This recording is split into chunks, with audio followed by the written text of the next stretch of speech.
Yun, nagbabalik ulit tayo sa isang malupitang video. Actually, di naman malupit. Simple lang. Yan. Andito tayo para sagutin yung mga pinatanong natin sa kanal. Actually, gumawa ako ng parang NGL. NGL pero sa video ko sasagutin. Diba? Parang gawin natin different. Yan. By the way nga pala, sound trip natin, Loki Kagome. Siguro, or AKA Kaloocan Boy. Alam niyo naman, mamaya explain ko kung bakit ganyan tugtugan ko. Kasi marami nagsasabi, bakit ganyan? Mamaya sasabihin ko. Tapusin muna natin itong mga katarungan na to. Okay, sisimulan natin kay Oliver dahil siya pinakahuling nagtanong sa akin. Ang tinanong niya, bakit di mo ko inaya ng birthday mo? Actually, nakamahiya ka kasi pre. Kasi alam ko naman na mahihain yung tao. Siguro kung gusto mo bawi, bike tayong dalawa. O kaya dayaw ako dyan. Punta ako dyan sa inyo. Kaya ka lang anytime. Walang problema yan. Siguro kaya di lang muna kita inaya dahil excuse me. Kaya di muna kita inaya dahil different ko. Siguro kung nandun si Robert o si Robby, pwede ka pa makasama. Okay, yun lang. Okay, from Rain Avicilla, saan ka na nag-aaral? Pares kami na school ni Carlo. Our Lady of Fatima University. And all po, pero Antipolo. Doon sa may bago magbasinag, Sumulong Highway. Nasa kaligitnaan ng daan na yan. Ayun. Andun lang yan. Alam niyo na yan. At simula naman nandun na ako nag-senior high school. Noong una medyo mahirap na mag-commuting eh. Medyo mahirap talaga pre. Siyempre nung pagdaan ng kasanayan eh, medyo din ako ng problema eh. Kasi para may experience sa commuting eh, no? And, kasi pag nagtrabaho tayo, magagamit natin yung pagko-commute natin kahit saan. Yan. At ayan, yun lang rin. Magko-commute na kami na malayo para makagala na malayo. Yun lang. Okay, medyo konektado rin to. Si Gabriel Ocampo. Yung tanong niya ay kumusta ang strand mo at mga classmates mo? Actually simple lang. Strand ko, okay pa naman ako. Hindi pa naman ako nagsisisi. Sa strand kasi since marami siyang pwedeng tamaan na course eh. Pero nakadepende sa papasukan mo na yan eh. Nakadepende yan. Kaya yung gas, pwede mo siyang gamitin panlahatang or kung di ka sigurado. Maraming ganun ang reasons eh. Kahit saan naman eh. More than people naman na nasa gas eh, sasabihin di pa sure. Which exactly yun din yung reason ko bakit di pa ako sigurado. Pero right now, medyo nakakapag-isip na ako nung pipiliin ko eh. Pero hindi ko pa rin ibahin yung strand. Siyempre, tatapusin mo na eh. Kasi pag napunta ka sa iba, maghahabol ka pa. And yun sa classmates, wala naman akong problema sa kanila. Lahat sila okay. No issues. Kung may problema sila, siyempre, huwag na lang tayo makisama doon. At kalma lang. Kay kaibigan, wala masama sa pagiging communicate lalo sa iba. Pero, lalo na ako na di ko kayang madalas gawin yan. Kasi mayayain ako eh. Pero sa kanila, okay naman ako eh. Wala naman silang problema sa akin eh. Wala rin ako na-experience na masama sa kanila. No doubt pre, all goods naman. Okay. Sound trip natin, Loki Manifest. Okay, punta naman tayo kay Chloe. Kaya pumili muna tayo na medyo different. Medyo makulit lang ang tanong niya eh. Hindi ba? Ang kulit. Ang kulit lang ang tanong niya. Siguro nga eh, kung yung isda ko ay nilalakad ko, siguro yung aso ko nasa aquarium lumalangoy. Siguro gagamitan ko na lang din ng kung ano-ano eh. Kasi kung maisip kung anong pwede ko sabihin dito eh, di ba? Parang parang ang different eh. Parang ang kulit na ng tanong pero di mo maunawaan kung bakit ganito ang ganyan. Kasi parang yun sa question na yun eh. Pero ayoko nang paabahin yung question na yun eh. Kasi mababaliw lang ako eh. So sige, salamat sa'yo. Proceed tayo kay Bon. Ayun lang, hanapin natin yung tanong niya. Hanapin natin yung tanong niya na yun. If you can be anywhere, anytime, where would you go? Siguro kung ang point na itong tanong na to, kung nasaan ka at kahit pa namang oras, saan ka pupunta? Siguro sa bahay. Sa bahay lang. Medyo tinagalog ko ng literal para mas maintindihan ko lang. Mas maunawaan ko kung yun ba yung point ng tanong mo sa akin. Siguro I think bahay lang. Kasi kung i-istorbohin niyo ako dun para bumisita, di ba? O sige, tara. Lagi lang naman ako sa bahay eh. Kasi kahit matulog ako, kahit gisingin niyo ako sa bahay, okay lang yun. Di ba? Mas madali. Nasa bahay lang, dito sa house. House mismo. Para kunyari, may nag-aaya sa akin ng biglaan, di ba? Mas madali niya ako mahahanap. Para lang kung wala ako. Wala, kadalasan kasi wala ako eh. Siguro I think yun natin yung point ng question na yun. Sige, next tayo. Salamat din sa tanong na yun. Medyo different yun. Yun yung parang tanong na medyo different kumpara sa tanong na nila. Okay, next punta tayo kay Kilakambal. Panahin naman na natin si Krish this time. Bike o car? Kotse o bisikleta? I think bisikleta, bike. Kasi yun na naman kaya ko i-drive eh. Tsaka yun na naman kaya ko i-afford na parts. Tulad ng dito. Tulad ng mga handlebar, bottom bracket, yung chain oil. Yung mga yun lang kaya ko i-afford. Siguro pagdating ko ng pagtanda, siguro yun na ata yung magiging iba sa question eh, which is car na. Kasi pagdating ng panahon, baka mali mo, nagmamali na ako ng kotse nun eh. Siyempre car, kasi pagdating mo ng panahon, nakakotse ka na maganda. Hindi naman sa sinasabi kung lahat kayo dapat mag-kotse. Meron naman mag-afford ng gano'n eh. Mahirap yun. Pero kung may kotse ka, ayun, pwede ka pumunta kahit saan.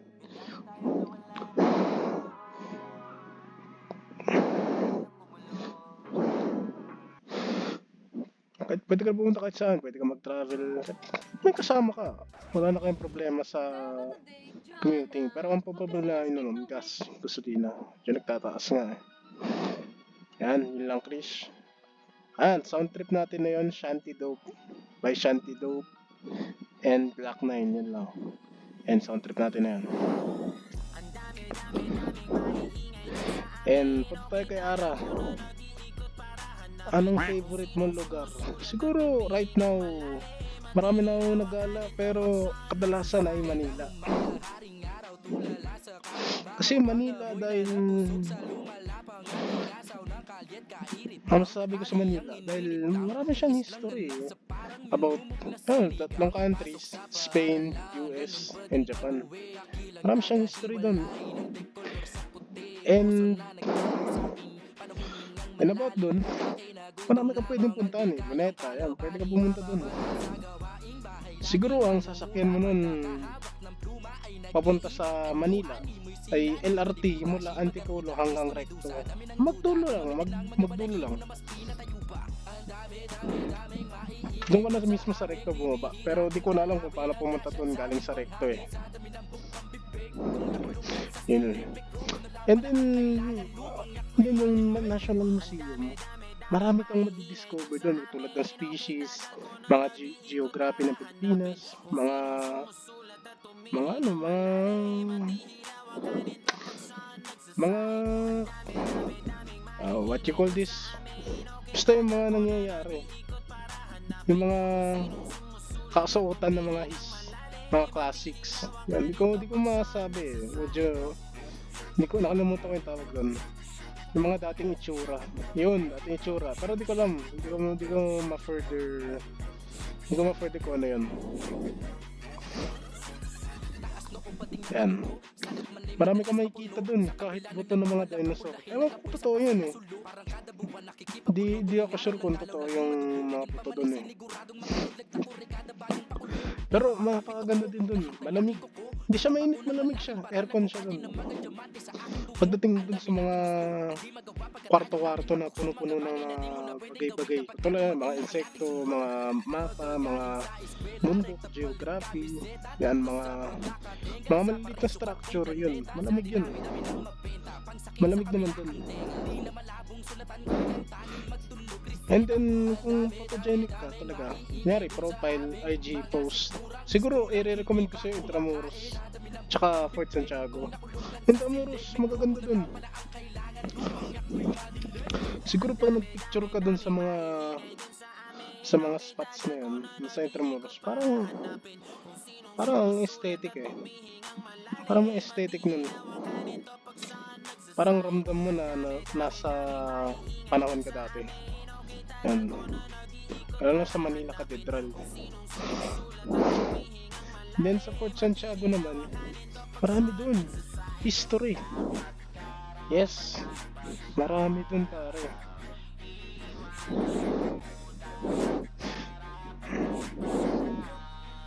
Marami kang makikitang spot na pwede mong pagpicturan. Then yung mga puno dun magaganda.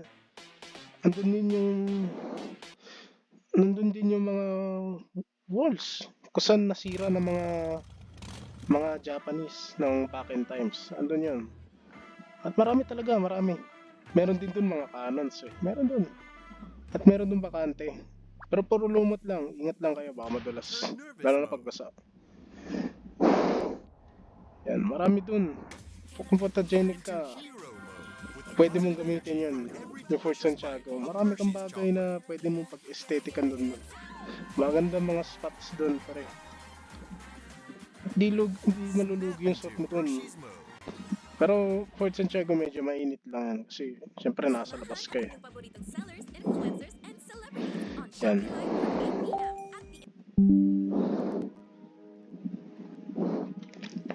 Yan. Tugtugan natin Al James. Yan, nasa laro na ako. Al James, Mood. Ang ganda ng Mood. Yun o. Al James. At as if of now, maganda talaga Fort Santiago Ara. Kung gusto niyo puntahan yun, and then medyo malayo lang, medyo may kalayuan lang talaga. Okay, proceed tayo. Meron pang tanong si Krish. Ano ang ginagawa mo pag free time? Siguro I did simpleng workouts, simpleng calisthenics, 20 push-ups, then 10 squats, pero ang karga ko ay 25 kilograms. Yes. Ano ang ginagawa ko dun? Or minsan nagsistretching ako, stretching ng legs. Para medyo, alam niyo na. Wait lang. Yun o. Okay.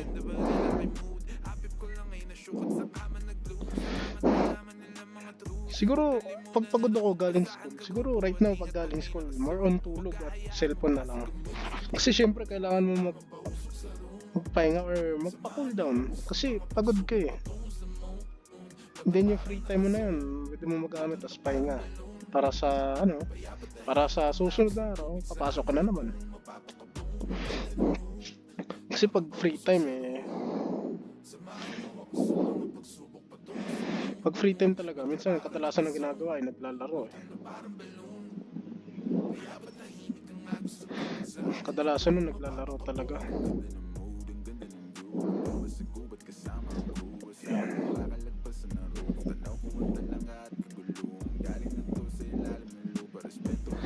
lang, tago ko lang. Yan. And balik tayo dun sa question. Siguro kung siyempre di naman ako agad mag-workout pag uwi eh. Siyempre pag napagod ka dun, mas sasakit katawan mo dun. Mas importante ka nang magpahinga eh. Siguro saka na yung mga ganun. Pero kung tatanungin mo kung anong ginagawa ko sa cellphone, siguro social media. Siguro di na ako masyadong naglalaro eh. Pero nag-open naman ako pero bihira lang. So, yun lang yung ginagawa ko pag naisip ako maglaro. Open ako sandali, lalaro ko isang beses. Tapos, din pag medyo tama na. Pero minsan pag may assignments, ginagawa ko na pag mahaba pa oras ko. Para di ka na-hassle pagdating sa mga susunod na araw. Kaya ka na lang talaga. Yun lang yung ginagawa ko sa free time pag may activity. Ginagawa ko na kagad. Para, syempre, para di sayang yung oras. Eh, kaysa naman gawin mo ng deadline, diba? Parang mas nakaka-pressure. Okay, so yun lang, Chris. Okay. Ano na ba tayo na pagtanungan? Check ko lang. 16 minutes.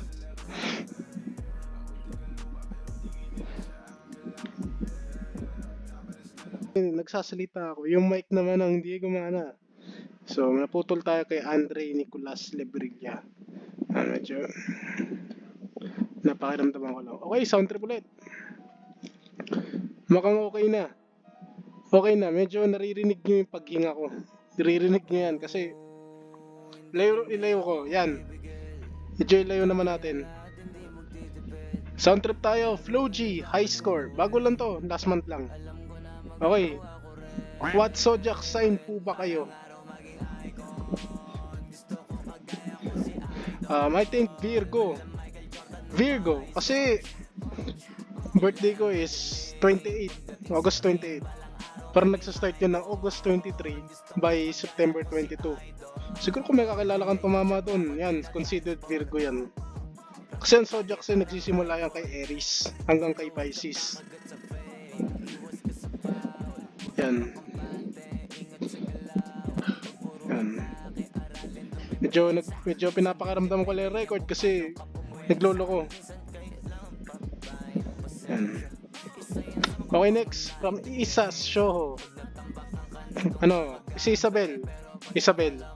Si Isabel, kaklasiko. Kaklasiko sa Olpo. Ayan, yan yung tanong niya. Siguro kung ganyan yung tanong mo, I think ML. Do you play games? If so, what is your favorite? Ayan. Siguro for sure ML kasi bago pa magkaroon ng revamp, Rome tsaka ng mga revoice sa hero. Nabutan ko pa yung version niya na halos lahat ng mga kabataang Pinoy naglalaro. 2018 ako nagsimula. 4 years straight hanggang nung pandemic. Marami na rin akong na-discover sa ML eh. Marami na rin akong alam sa ML. Ang sabi niya, marami daw doon trash token. Which is, totoo naman talaga, maraming trash token sa ML. Eh, magkamali ka lang ng onte eh. Alam niyo na. Medyo delicats doon pag nakipag-away ka. Pero, huwag kang mag-alala, immature naman yung mga yan. Kaya, kung magaling kayong magtiklop, o magaling kayong magtiklop ng mga tao sa isang salita, basic lang yan. Okay, Isa Shoho. Si Isabel.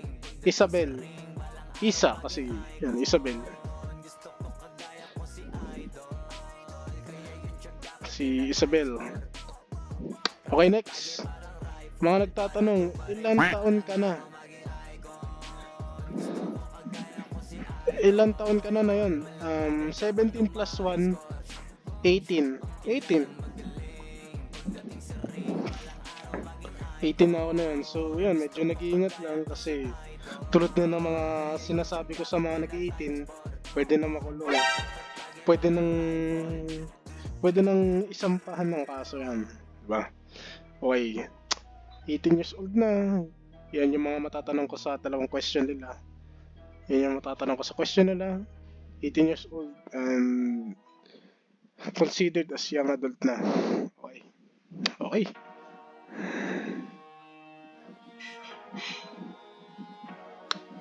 Ayan, tulad nga ng sinabi ko noong una, bakit nga ba ganyan yung tugtugan ko? Like per like, bakit ganyan? Ayan, kasi kilala niyo ba to? Wait lang, papakinggan ko sa inyo. Si Bugoy na Koy. Siguro by grade 8 alam niyo yung kanta ni Bugoy na Koy na dati ayaw niya sa akin. Siguro naging paborito nila yun eh. Naging paborito nila yun. Then na medyo nagustuhan ko yung kanta, nagustuhan ko yung beat. Siguro kaya kasi ganun eh, kasi gusto ko yung beat. Gusto ko yung mga rap nila, gusto ko yung angas na binivisualize nila sa kanilang rap. Yun yung nagustuhan ko. Lalo na yung beat. Yun yung gusto ko dun eh. Lalo na pag sabog na sabog yung beat, napakaganda. Yung mga kantahan sa jeep. Hindi naman yung sobra. Sobra naman yung nasa jeep eh. Ito, bibigyan ko kayo sample. Yung mga tugtugan ko na yan. Siguro pag nasa biyaya ko, then, anong nangyari is, hindi na boring ako. Diyan nakikinig ako ng mga ganyang music eh. Tulad ng kanina, Al James, Shanty Dope, Flo G.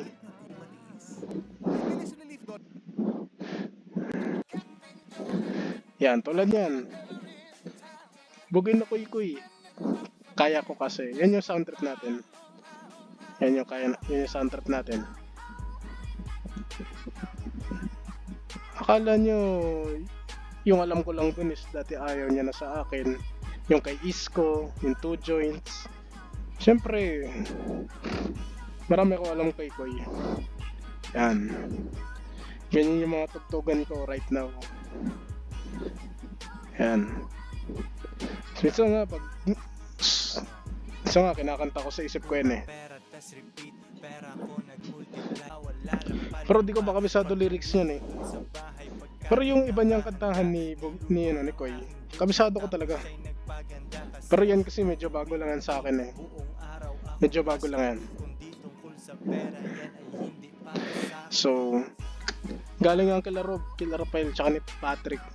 Yan, ganyan yung tugtugan nila. Ice Meets. Hindi ko lang kung tama pronunciation ko. Ice Meets. Yan yung mga tugtugan nila. Pero ako, mas bet ko na si Koy eh.